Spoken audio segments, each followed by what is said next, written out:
please consider that a good day. You're here live with me, Attorney Clint in Parris, on Intex News Radio, reality radio, where everybody can be a star. I have with me my co-host, none other than the esteemed and the person who clearly has a leveler, Professor Tony Seabrook, because all his plaques on the wall are dead straight. The fact that you know that and they're not, but I did use a leveler and just show that I'm not that guy. You know? I don't know what that is back there, but it looks impressive, Professor, and good to see that you're turning that house into a home. So yeah. glad to know that. And for those that don't know, Professor was blessed recently to close on a new home. Him and his lovely wife purchased, and just beautiful. And you can see that they're settling in over there. So I'm glad that you're putting in the time to make it what it can be. So good morning, Professor. How you feeling today? I'm feeling encouraged. My cousin sent me a link late last night, and I didn't look at it until this morning, and that really gave me a boost. And I'm just going to touch on, obviously, the 800-pound gorilla in the room is still a George Floyd protest and that whole situation. There's a video called "How We Fight Back After Riots," and it's I think it's the purveyor, the owner. He's the owner, but the Wilson Academy, and I believe it's in Georgia. The current president, I'm not sure who he is. I know he's at the top. Speech, a well-articulated plan. So anyway, that gave me a boost. Yeah. Coming into this show because, man, it's been so dreadful. The rain hadn't helped any either. Right. And so for those people listening around the country, we're down in Florida, and we've been getting rain for about 5 or 6 days. Today is supposed to rain, I think, all day. At some level, so that's interesting. You mentioned the George Floyd protest. I don't know the George Floyd protest. I think a nation of things. When I see the diversity in those groups, and particularly the non-African Americans there, I don't know that they're protesting George Floyd. I think they're just protesting that my government or government actors still manifest inequality. I think that's what they're saying. Hey, we want things to be the same for everybody. I think that's the undercurrent. Some people want to make this out to be an anti-police dynamic, but when the police are the vehicle for the injustice, it's hard to not focus on that as well. You gotta deal with that. If you have some diabetes or eating issues, you can't just focus on healthy fried chicken. You gotta focus on the whole diet. And I think law enforcement is a component of that when I look at it. And to that, we have two callers waiting, and I know they. Wow. Oh, that's good. For this particular topic, so I'm going to nit them. They're coming in. I don't know names. Let's just bring one at a time. Bring one in. Okay. But they're both in, actually. Oh boy. See, now if a fight starts, it's not on me. I think they know each other. Okay. Well, good morning, callers. I see we have 2 people coming in, and for people listening at home, we're trying something new. We're trying to bring our callers in through Zoom. So make the note of this number. I know that you may not have it, but the Zoom call-in number is 929-205-6099. 929-205-6099. Let's go with our callers and identify yourself and where you're calling from. We'll start with Mr. Sherwood. Oh, I didn't know. I was expecting callers from outside, calling into the show. I thought we were part of the show. You are now part of the show, brother. I know. Well, good morning to you. How you doing? So Prince Sherwood, some of you may know me, some of you may have heard of me. I DJ for the most part. That's what a lot of folks know about me, but a lot of folks don't realize my professional intellect. I have a degree in sociology, cultural anthropology, and law with a minor in Black history. One of my professors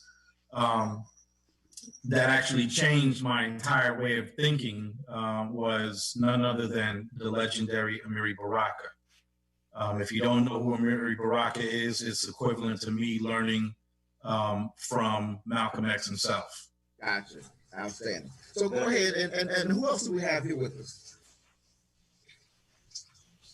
Mr. Ball. Morning, everybody. My name is Marlon Ball.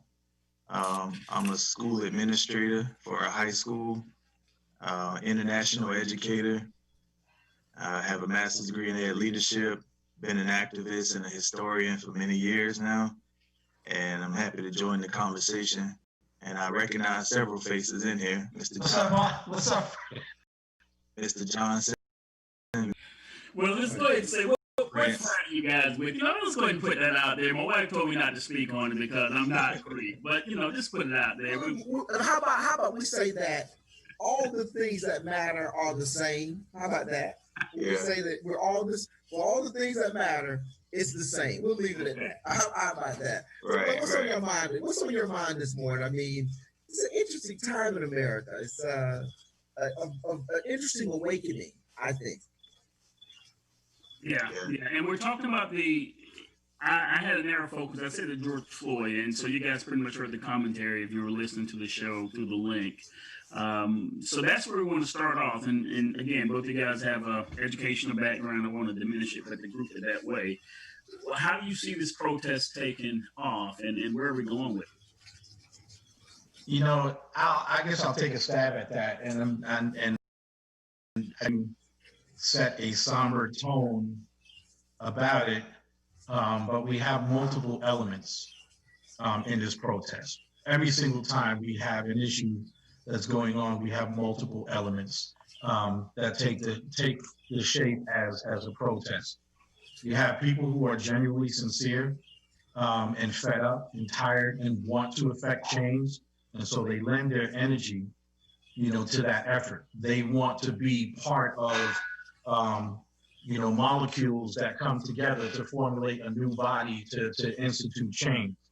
Then you have political activists who are opportunists, in my opinion, who seize the moment to galvanize and to bring attention to them. In some efforts, they try to bring and maintain legitimacy to their standing. And so, sometimes that does work because it allows them to be and drive the movement forward, or at least steer it. If you look at a school of fish or pigeons flying in formation, they pretty much fly in formation, but sometimes they break off and split into two, come back together, and that kind of stuff. So our movements, and I'm in my 50s. I'm looking at 60s like right around the corner. So now that's the new 30 though, right? Yeah, you know what I'm saying. I got a dating profile. Look, I got a dating profile on Tinder. I'm trying to get some recent college graduates. I'm just kidding. But seriously, so I have the experience, and I remember growing up and it witnessing my first mass movement. The 70s was the Black Power movement. I was born in the 60s, but I was actually too young. I do remember when Malcolm X and Martin Luther King were killed, although I was a child watching it on TV. But then you go through your various movements, and when you see your first movement, you think to yourself, okay, this is going to affect change. And then the storm wears off, and the sunshine comes again, and things are back to normal.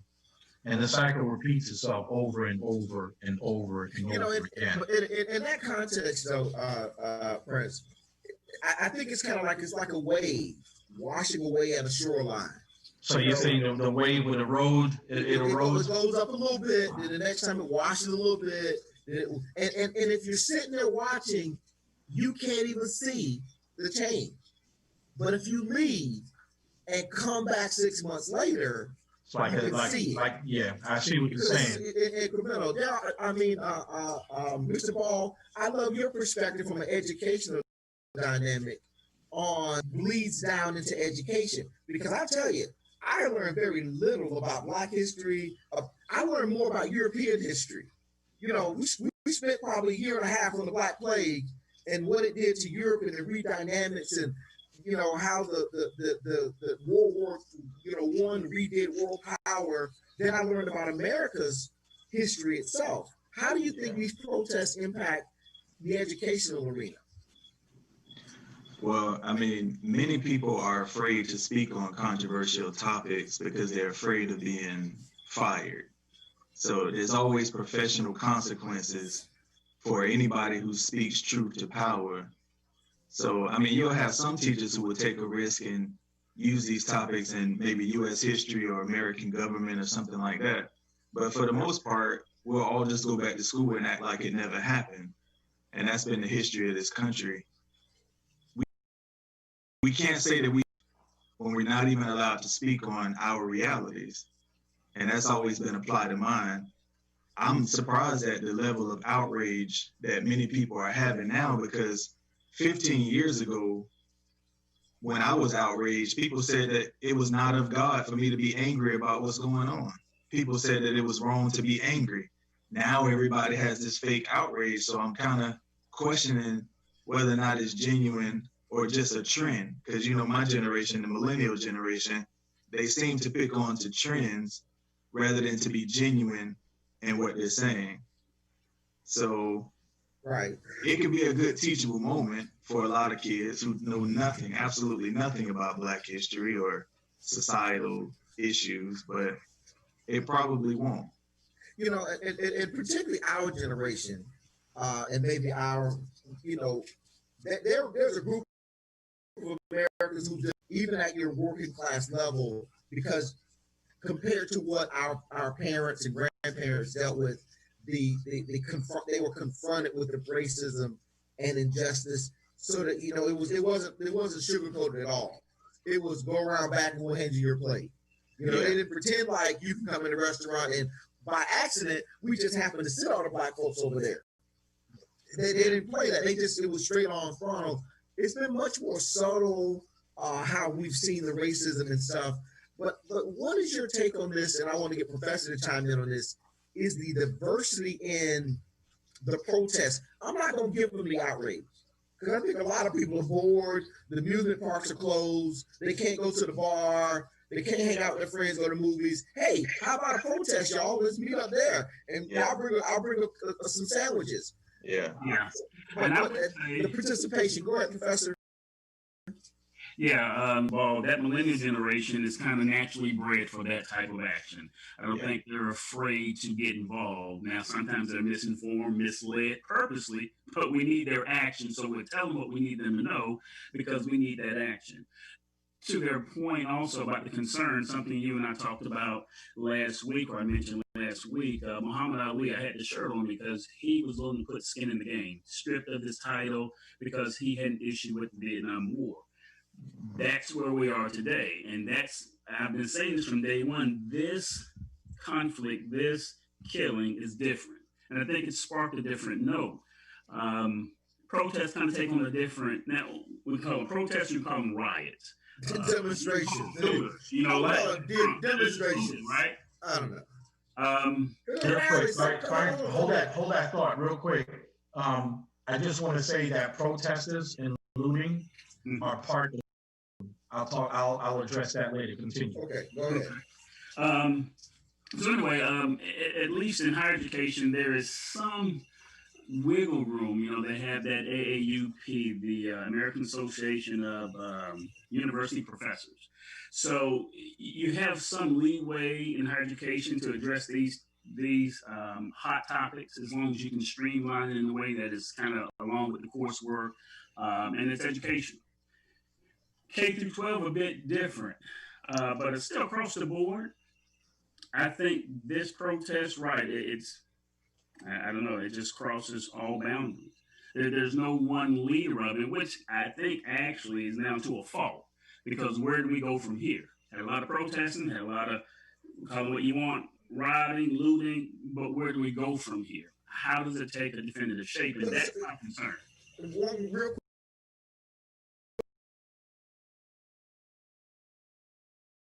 On its own terms. So that's, from my perspective, it's much easier for a local community to discount an outsider coming in. Hey, here's what you guys need to do to fix your situation. But I want Prince to expound on the spectrum of how these demonstrations go from one end, being having the violent piece, to one end this commitment to just hear us. Go ahead, Prince. So the thing about, and we talked about protesters, looters, and the diversity and protesting and folks. So there are a number of different elements that you see. It's not by design; it just falls into place. Just like every now and then, you get lucky numbers in a lotto. So this is the same thing. We've been seeing Colin Kaepernick, try to tell us peacefully for years about police, and seeing the artificially created rhetoric to counter and rebuff and cancel out Colin Kaepernick. It's about the flag. And it's funny that we're telling them that it's not about the flag, it's about this. And all it takes is one person to say it's about the flag and how that resonates with America. It's almost like they just kind of tune out. And they've been tuning out while we've been trying to tell them. And while Colin Kaepernick has been trying to tell America, look, this is enough, it's happened again and again and again and again. Finally, when it reached to the point where George Floyd was killed and everyone saw it, that outrage bubbled over. It just welled up and bubbled over. So you have white America that was like, oh wow, damn, they are telling the truth. They are experiencing, all of this kind of stuff. Because before, like in our generation, Red Fox would joke about it on TV, on his show. Richard Pryor would joke about it on TV. Yes. Who else? Flip Wilson. I'm going way back in the day. Way back. You know what I'm saying? So you don't look that old. Huh? You don't look that old. Yeah, I go back, bro. Black and white TV and tennis and stuff like that. Oh, my bad. Y'all had a TV. Oh, yeah. Okay. So, but the thing is, they talked about it, but there was no video camera for us to provide as evidence. Here's Exhibit A, B, C, D, all the way down to Z, and now it's like Exhibit AA. And now it just continues on. So white America, those people with the conscience, those people who are decent in normal American fashion, not with racism and hatred and bigotry in their heart, they were like, oh damn. So they lent their energy the same way we lent our energy when we saw a protest and we wanted to be part of change. They lent their energy for this movement also. Then you have the folks who just want to take an opportunity and just rage. So when I say that it's part of the spectrum, is you have people who still want the Martin Luther King side over here, right, and then the Malcolm X side over here, right. And the thing is, the destruction that we see, I think, is necessary, and I think it's not enough. I put on Facebook, and you'll see it all the time. As a matter of fact, I just came out of 24-hour lockdown on Facebook. They had me in a holding cell because of what I said, right? I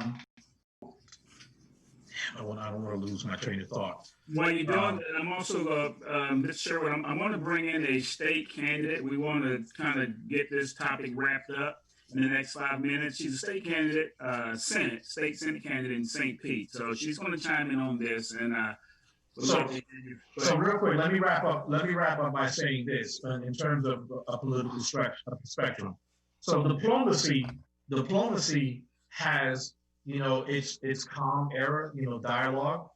Hey, we'd like to, talk to you about your country and this and that. And, so sometimes when diplomacy is effective at the first gate, everything is accomplished first round. And then you have countries that like, no, we're not going to be a part of it. And so the United States applies pressure. And then it continues to apply pressure. And then that pressure increases. It's just like we're turning up the heat. That pressure increases and takes on different elements. It takes on elements, and it actually takes on elements of sometimes terrorist, acts of violence by us, where we actually take control and invade a country because that initial diplomacy didn't work. So the same thing with us and our protesting, the violence and the looting is part of the spectrum that is necessary, because the destruction and cost of dollars and pain that we bring to them is something that they now have to internalize and remember. The next time something like this happens, we cannot remain silent as if it didn't happen to us, because we will also suffer casualties.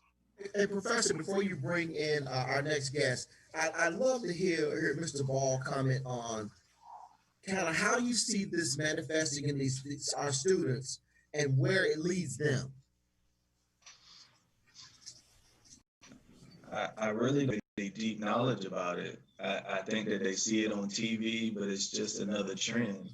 I don't see that revolutionary spirit in the children that I'm raising in this generation of children. Would it be kind of like, you're a kid going to family reunions, you're just there, and then you he's got his shirt up.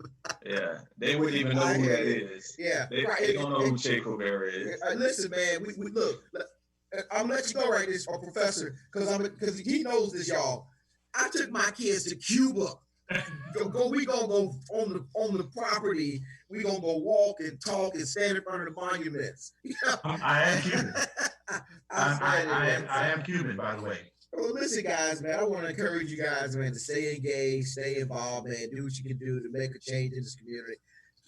Stay active with our show as well. Please listen in and do what you can to positive change. We appreciate your comments this morning. So thanks for calling in, man. And check in with us again. I love to expand on this conversation. All right, Professor, who you got next?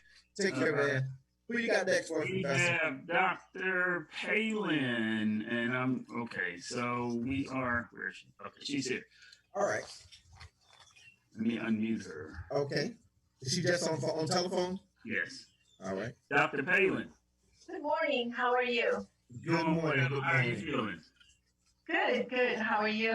Well, we're good. Take a moment to tell us a bit about what your platform is, and then we're talking about the protest. So, where do you think St. Pete is? I've seen a number of your posts, and she tags me in all of them. I'm sorry I don't know, but I know you're engaged. So, just let us know, what you're standing for in this moment, and then, how do you see the St. Pete situation?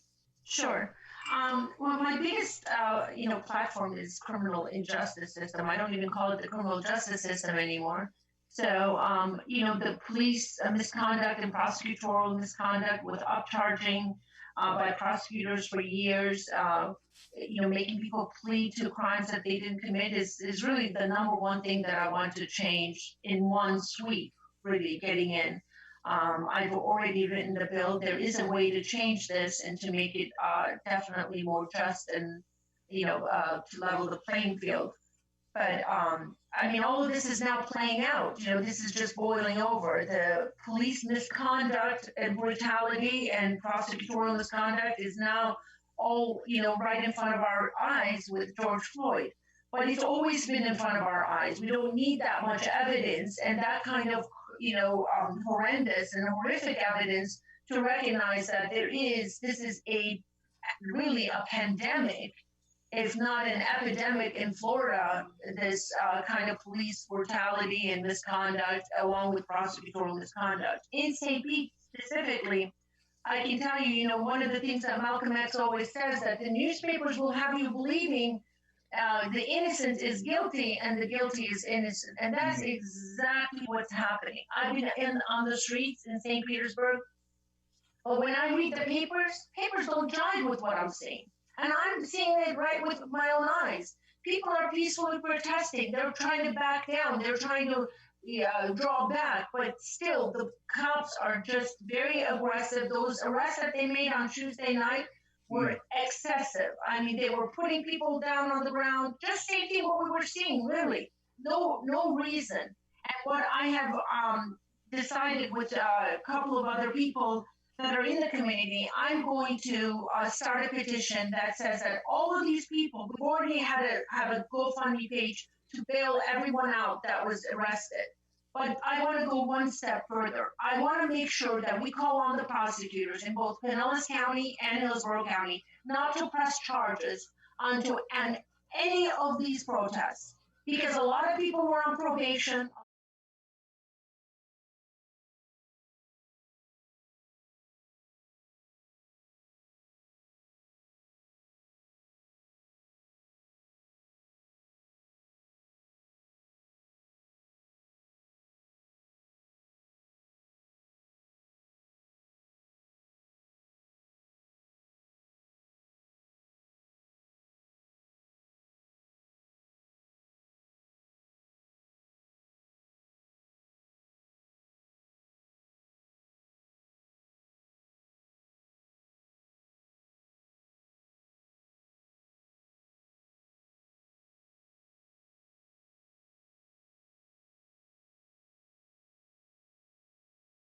They arrested 68 in Hillsborough and 22 on Tuesday night alone in Pinellas County. Not all of these people were looting. Not all of these people were burglarizing. I pulled their criminal report affidavits, the paper that the cop has to sign under oath in order to arrest them, the arrest warrant. I pulled each one of them, and all of them are saying the same thing. It just is a boilerplate. I talked to people saying cops are tired and they were talking among themselves saying, let's just take them all in. I'm talking about we cannot, even if we have to at this point, maybe overlook one or two bad actors, we gotta not allow the innocent to stay in jail or be charged with. Even people that were on probation and they have a prior felony, if they were peacefully protesting, they should not be swept up and now be facing violation of probation. Well, let me jump in there and ask a question, because one of the ideas is that for our bad actors within the law enforcement and criminal justice system, there are no consequences oftentimes for bad acts. I mean, real consequences. Maybe the supervisor admonishes the person, but there's no liability, there's no exposure. You hear this a lot in the with the Innocence Project, where somebody spent 30 years in prison, and it turns out if somebody had just ran a DNA test, they would have proved that this wasn't the person, or checked some fingerprints, that kind of stuff. Where do you stand on addressing the liability exposure for bad actors in the law enforcement and criminal justice system? Here's exactly where I stand on that. Number one, I stand for public trials, not just for the prosecutors involved in these wrongful convictions, but also the judges. The minute we hold public trials for the judges and prosecutors who are involved in wrongful conviction, you're going to see this go down like there is no tomorrow. You're not going to have another prosecutor get up and pull the shenanigans that they do and then say, oh, well, it's part of my job. I'm allowed to make mistakes. So that's number one. Number two, I want to eliminate on the civil side. Once someone's been 30 years wrongfully convicted, they can't sue. Why? You know why? Because they got qualified in absolute immunity. They can't even seek redress monetary-wise because they say, oh, it was done in the course of their performance. I want to know what job in this world, other than a prosecutor and a judge, that you make a mistake and you don't pay for it. If I take off the wrong leg as a doctor, I'm going to get sued for malpractice. No one's going to give me immunity, but they give, right now, the state of the laws is that they get qualified and absolute immunity. That has to be written off the books. The way we write those off the books is to put non-lawyers in government, to start putting truck drivers, accountants, soccer moms, waiters, even ex-offenders in government, so that we have a representative government.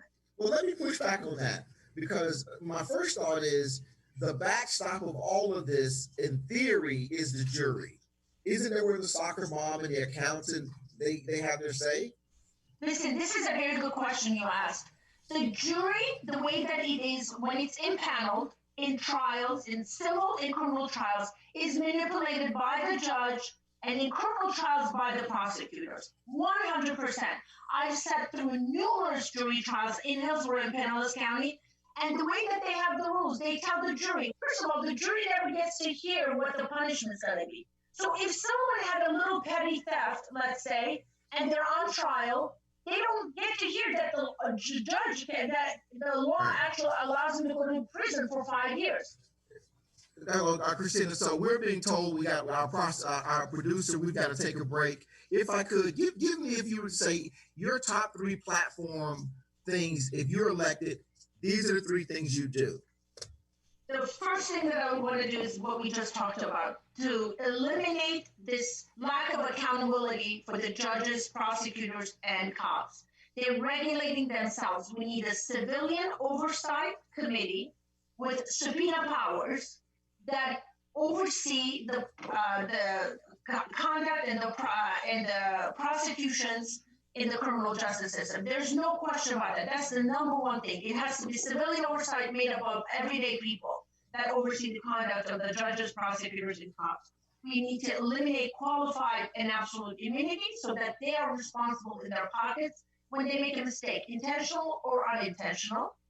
And my third biggest platform is really to to get rid of the bad laws where slumlords continue to keep people evicted and still get away with it. That's my third biggest platform. Outstanding. Well, listen, the most powerful thing somebody can do, I think, is serve in any capacity to others. And I commend you for getting involved in politics and running for office. We thank you for calling and listening to our show. We appreciate you being here. And I wish you well on the campaign trail. Thank you very much. Thank you very much. Okay, so Tony, we need to get this break in real quick here. Anna's back in the studio. I know she's tapping her foot saying, you guys keep talking. Listen, Anna, we're going to take a quick break, pay a few bills, and then we'll come back with the second half of the show. And I'm actually going to be nice to the professor when we come back. You're listening to In Touch News Radio, reality radio, where everybody can be a star. We'll be right back.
Everybody can be a star. If you're watching me on, I guess you're not watching me, but if you did, because you could see me, I've got a San Francisco background with an American flag flying in the wind.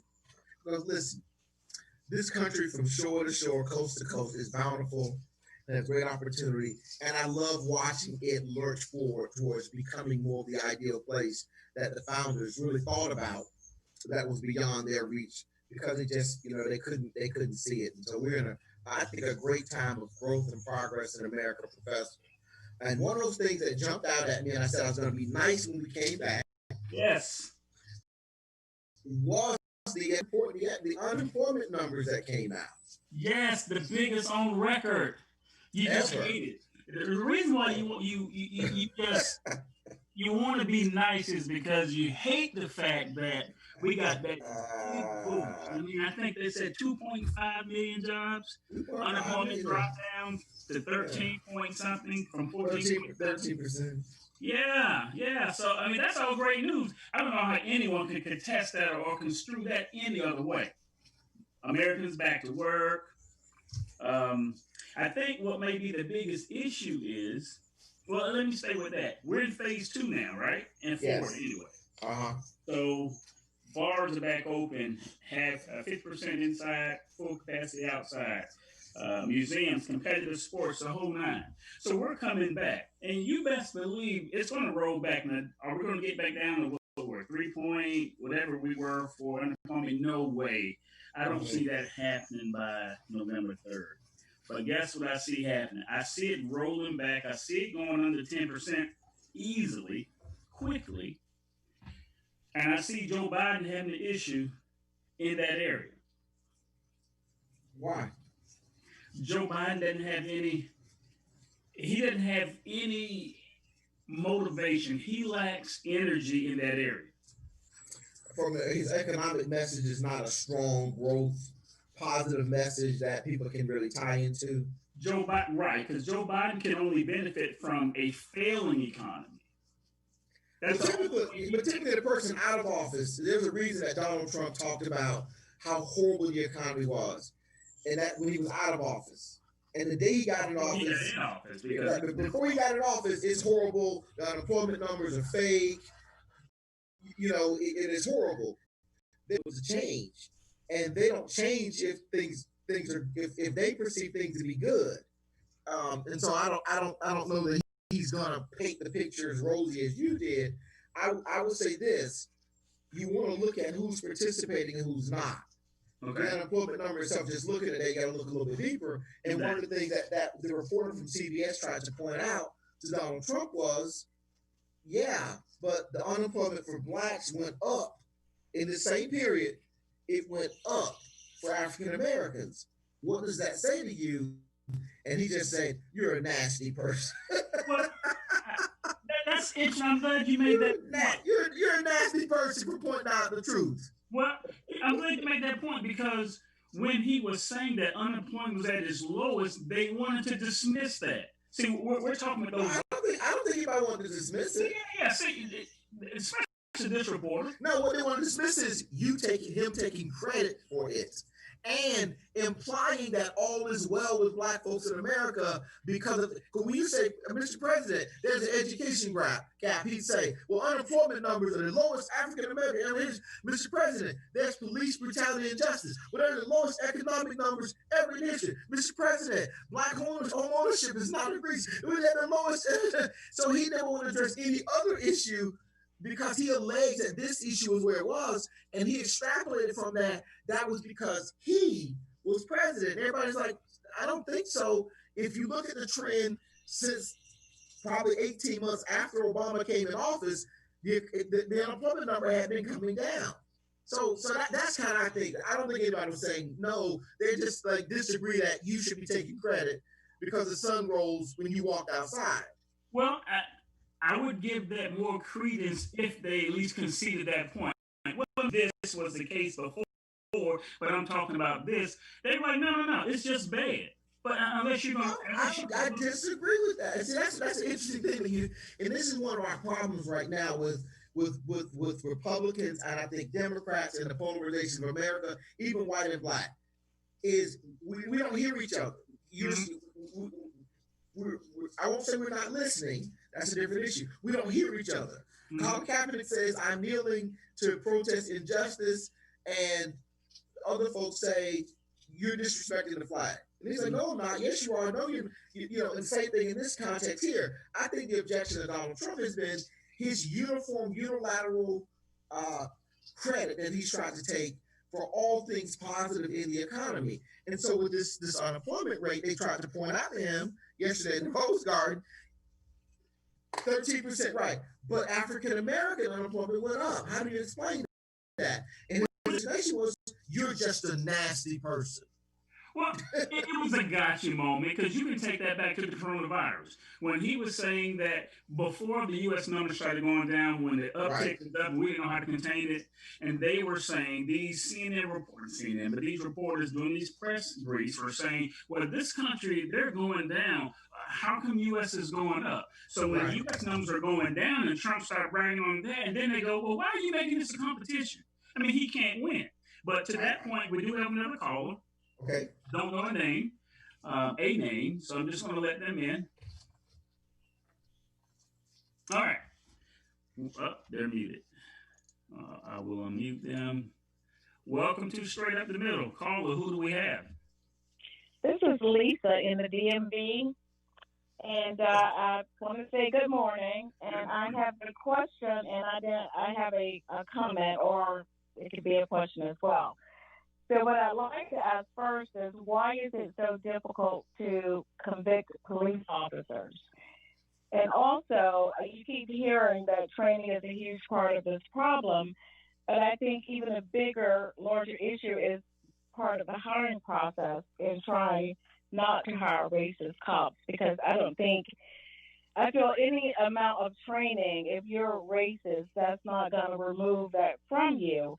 And maybe you're not even able to tell that in hiring, but one way is to have uniform policies, I think, across the country. And also, this one individual, the main police officer, with his knee on George Floyd's neck, I believe he had 18 complaints against him. So in the hiring process, if you work somewhere else, are your records open to wherever you're being transferred to or being hired at now? Because a lot of cops who have convictions or charges against them, or they get fired, they just move on to another police force. So once you've had 2 or 3 complaints of excessive force, then maybe you should be pulled off the street to find out exactly what is going on.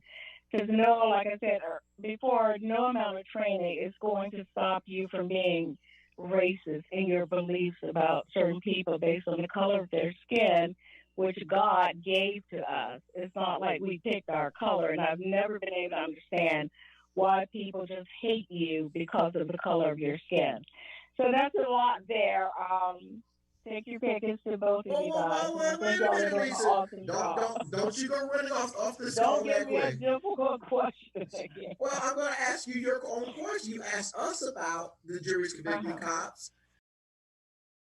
What do you think? Because of the line of work they're in, for one thing, they get somewhat of a pass because a lot of them are fearful, they're on edge when they hit the street. At least that's some of their excuses. It's a hard job, granted, and you don't know if you're going to die the next morning you get up or what's going to happen to you. But you also have to have some compassion in your heart with dealing with people. And I think they do put certain cops in certain neighborhoods who are more excessive than they would be in, say, a white neighborhood. So that's kind of, there's just so much going on in my head these days over everything that is happening. And I know I can't take up your entire show, but I think that is a main part of it. Just the environment they're in, the fear they have, some of it is granted, and there is a large section of, I think, police officers who are corrupt. I'm just looking at the movies, so. You bring up a key point, Lisa, and you said you're calling from where again? The DMV, the District, Maryland, and Virginia. We call it the DMV here. So I'm hoping to drive down today to see that 3-block sign that Black Lives Matter that DC Mayor had put up. Was it yesterday? I'm so proud of her for doing that. Yeah. Well, if you go down there, stand next to it. It should be roped off and not touched, and get a picture that, post that on social media. But I was going to say about the police, when we're in our homes and we need help, or we want to go to sleep at night in peace and calm. Part of that is knowing or thinking that if something happened, I can call the police and they'll be there. That they're the last line between me and the bad things in this world that can happen to me. And everybody knowing that keeps me safe. So when people are on a jury, it's hard for them to accept that that's not always the case. So when they see that they struggle to accept that there are some bad actors within the law enforcement. In the last week or so, I've had a lot of conversations with law enforcement people, and they've made it very clear. We have a lot of things in place to try to catch the bad cops, from psychological profiles to reviews to training. We do a lot of things to try to figure out, and we get rid of a lot of cops. And a lot of cops don't last. They're jettisoned out of the profession because they don't have the temperament, or like with the gentleman in the the O.J. Simpson case, I can't think of his name now, Furman, the policing tends to mess with your, you become sour through that. So I think there are a lot. What we found out in this situation, there is more that needs to be done in that regard.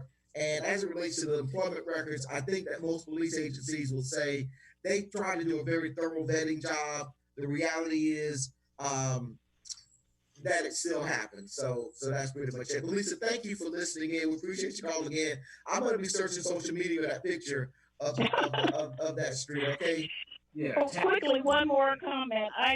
Over the last few days, I was just amazed at how many black mayors we have. Even St. Paul, I believe, has a black mayor. How are they not able to make changes in their own cities? Is it more political? I mean, you can elect a black mayor, but they don't have as much power when it comes to the police force. We have on hold, waiting to come in, former State Senator Ed Lorraine. He just sent me a text message. I'm going to ask him that question when he comes on because he's been all over the place. So if you'll stay and listen to us, hopefully we can get you an answer to that question. Absolutely. Please. Well, thank you so much for taking my call. Thank you, Lisa. I appreciate you listening. Bye. All right. Hey, Professor, I think I like this Zoom stuff here.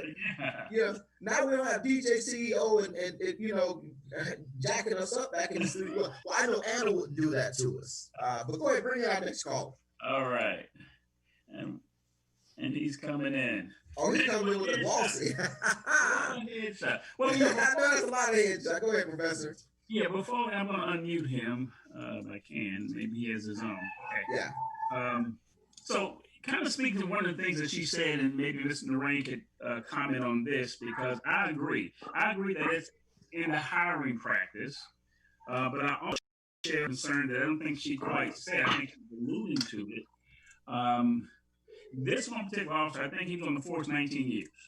Yes. Had 18 citations. Let's just say one a year, right? And he's the trainer. And he's a trainer. So when I hear governors and even state senators, federal reform, I go, well, how many years does it take for you to see this guy has this type of citation? On the movies. I agree, and that would be a great question. And I think a great question. And so to our callers, we've got on the line now former senator, state representative. Ed Lorraine, a community activist in the Hillsborough County, Tampa area. Just a well-known personality. He's a on TV, and man, it's in you in the streets, man. Don't worry about you, brother. Don't worry about me. I worry about you, brother. Don't worry about me. I'm coming. Listen, I saw that crowd on 22nd and MLK, and that was some. Listen, what drove you to go out to that scenario to get involved in that situation? So, candidly, I was not out there on Sunday. But I was out on Monday. It was a prayer vigil in downtown Tampa. Yes, I live right next to where all this is going on. Got it. Okay, got it. So, here's the deal. People have a right to protest, and the message is getting mixed up between whether or not you support law enforcement or you support looters that are in the street. And that is falling into the president's trap and the misdirection of messaging on purpose to help his reelection efforts. And I was listening to you guys today, and I was going to leave you alone, Professor, but I can't. Because you called my name. You kept calling my name. You kept saying, if anybody, it's going to be if anybody today has a disagreement with these job numbers. Yes. Okay. I set this up. Listen, hold on, Ed. I did not set this up, Professor. But go ahead, Ed. Give it to him. You need to remind the professor, I'm not just a lawyer. I have a master's in business administration. So don't forget, when we talk about unemployment numbers, the way we measure those numbers are by the number of people who have dropped out, stopped looking for work, in combination with those who have been hired. Right. In the middle of the pandemic, most Fortune 500 companies started furloughing their employees, meaning they were paying zero salary but covering benefits, or maybe paying 20%, in other words, paying you for one day and not paying you for 4 days a week just to keep you around. Well, that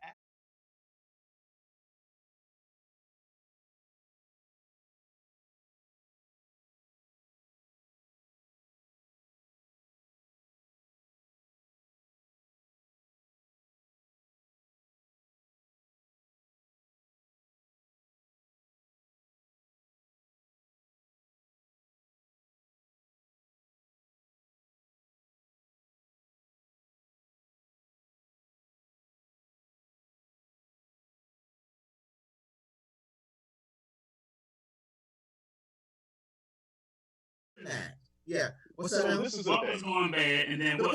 protest. There was going to be a melee. This could have turned into a national race war if leadership had not, in individual local communities, not national, took control of that. Right. So Americans have to stop looking to elected leaders to solve the problems. It really is citizens deciding to police other citizens. If you're in a protest and you see somebody about to throw a frozen water bottle or a rock at an officer, stop that person right away, because that incites the riots. The other thing is, we have to remember that police officers, they're human, and they are working like crazy right now without breaks to police these things on the street. So of course, when you get in their face and say certain things, they're doing their best to do their job, but they're also humans. So there hits a point for everybody where enough is enough. And as long as you're not inciting riots or violence, you have the right to be out there and pretty much say whatever you want. Now, here's where it gets tricky. If a law enforcement officer tells you to move, under the law, that's considered a lawful directive, and you have to oblige by what they're saying. If you don't, then they can detain you and arrest you. But if you're stopped, you need to ask them, am I under arrest, number one? You know, going back to criminal law 101, Clint.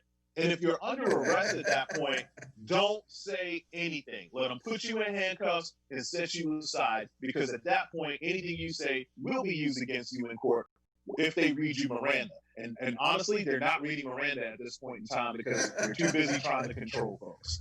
All right, let's get back to the systemic problem. The city of Tampa has 1,000 police officers, approximately. 119 are Black. Like the caller that just called. We've got to get more African Americans on the police force because they understand our culture. They know that we're talking with our hands. Okay, we're not trying to all right, let me ask you this, though, because I spoke to somebody about this. Hillsborough County has a academy where you can go and get a certificate while in high school to be a hairdresser. You can become an auto mechanic. You can become a pharmacy tech. Why don't we have a law enforcement academy in our education system to start recruiting at a very early age? Well, it's a great idea. No, they can get back onto that. St. Pete College has a. No, I'm talking high school. Well, no, we have it in college. That's what I'm saying. Yeah, there are programs that feed into that. We have. Yeah. No, so let's not confuse the academic with the professional certification. You go to the fire academy here. You don't get an AA degree. Oh, sure. You get certified to become a firefighter. That's right. And so what we can do, though, is use that to start that early. You can't wait till I'm trying to decide, do I be an engineer or do I chase guys down the alley? I agree with you on that. Get them early. You know, anyway, go ahead. I got one more minute for you. Go ahead. Listen, one of the other things you can do with police and police recruitment is we got to stop recruiting officers directly out of the military. Okay? There needs to be, if you just came out of the front lines, you need to have a cooling off period of about 3 years before you're allowed to put on a police uniform. Two different directives altogether. One is to seek and destroy, the other is to serve and protect. And so as long as you've got former military folks policing, especially in communities of color, they only know how to respond with violence. So, I mean, you need to have 2 shows about this issue because it's so much bigger than a couple of others. Yes, it is. Yes, it is. Well, hey, we appreciate you for tuning in. All the time, brother. Let's get you back in maybe next week or the week after. We'll talk a little bit more extensively about. Will the professor actually show up though? Because he never wants to do a show with me, man. It's always me and you. I want the professor. Let's go. All right, appreciate you very much, Ed. And please continue to listen in. And thanks for tuning in, man. I mean, Ed Lorraine, everybody, one of my local community actors, he's been out there in the street. I mean, every time I turn on the TV, there's a glimpse of him. There's a statement from him. He really took on our local community, but for militarizing its response to the people protesting, which is something that I think we need to be careful about nationwide. We got to get out of here, Professor. Some closing comments for you. Yeah, and I want to just respond to it. I don't know, is there any supports where ex-military or more offenders or more likely to have some type of aggressive behavior other than their persona coming out of the military? I mean, if that's the case, and I agree with that. The thing about being asked to move by a law enforcement officer, that's one of the things that I had. We should talk about that. When did it become so vogue that when you're told to move or answer a question on the street, you start to argue with? And that's where I think a lot of our young African American males get into that problem. The now it's a tit for tat. You're not going to win that battle on the street. Rarely we see it in situations like this. So I'll leave it at that. We need to have a prolonged conversation about that. It's part of the issue to address where we are. Listen, man, I love what's happening with technology. I just got a message sent to me by an ex-police officer, retired deputy. He said, listen, when cops ask you to move, they don't have to explain why or failure to comply. So I suggest, listen to law enforcement, maintain order, let your voice be heard, and do it in such a way that people can listen to you. We all want to be heard. And by us listening to other people, even when you disagree with people, it's important that you hear, because in their mind, their position is as valid to them as yours is to you. You cannot be presumptively self-righteous and say, because I think it, therefore it must be right. You need to be open-minded and willing to engage everybody in the discussion, and hopefully from that process, we end up with the best outcome possible. Professor, as always, I love talking with you on Saturday. Man, it's like a highlight of my week, engaging discussion, enlightening. I want to thank Anna back in the studio for all that she's doing to keep us rocking and rolling. Listen, there's a lot more coming on In Touch News today, so stay tuned in. You listen to In Touch News Radio, reality radio, where everybody can be a star. We'll see you back here.